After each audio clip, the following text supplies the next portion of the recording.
Quels sont les critères pour choisir sa famille d'accueil quand on veut être au pair? Un jour, une question, pose la tienne en commentaire et j'y réponds dès demain. Quels sont les critères à avoir pour choisir sa famille d'accueil? Premièrement, une famille d'accueil, quand elle veut vous parler, c'est soit avec des messages automatiques, soit des messages personnalisés.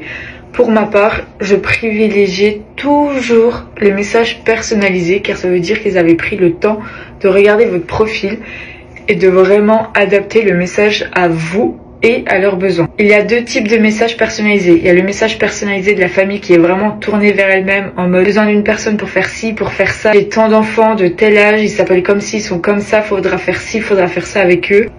Au secours, vraiment au secours. Il y a le deuxième type de message personnalisé qui est beaucoup plus cool, où la personne vraiment elle va parler de vous, elle va vous poser des questions, des vraies questions intéressantes, tout en glissant un petit peu des points communs à travers votre profil et leur famille. Certaines filles au pair ont choisi leur famille suivant la localisation. Alors moi je suis un peu contre ça, dans le sens que la localisation c'est pas le plus important, sachant que vous allez être à 80% du temps avec votre famille, donc pour 20% du temps, ok c'est cool si vous êtes à New York, mais si 80% du temps vous pouvez pas vous blaire la famille, c'est cool d'être à New York, mais si vous vivez un enfer à New York, ça sert à rien quoi.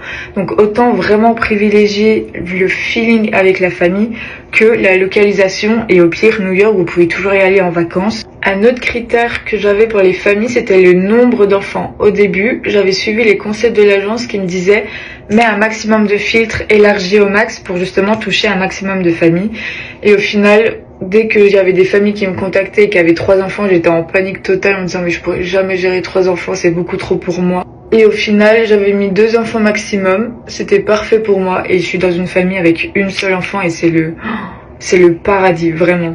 Je trouve qu'il y a beaucoup moins de stress d'avoir qu'une seule enfant. Toute la concentration est sur le même enfant. Il y a moins de risques de confondre les emplois du temps. Je trouve ça beaucoup mieux.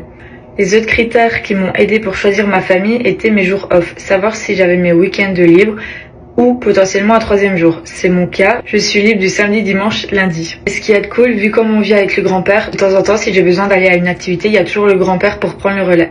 Un autre critère aussi que j'avais pour choisir la famille, c'est est-ce qu'ils prennent les au-pairs avec eux lors de leurs vacances. La plupart du temps, c'est le cas. Vous partez quasiment tout le temps en vacances avec votre famille d'accueil et ça, c'est super bien. Et aussi, un dernier critère, c'était la voiture. Est-ce que j'ai accès à une voiture pour pouvoir être beaucoup plus indépendante, faire un peu ma vie de façon libre et savoir si la voiture, je pouvais l'utiliser oui ou non pendant les week-ends et aussi en vacances. Pose ta question en commentaire et j'y répondrai demain avec grand plaisir.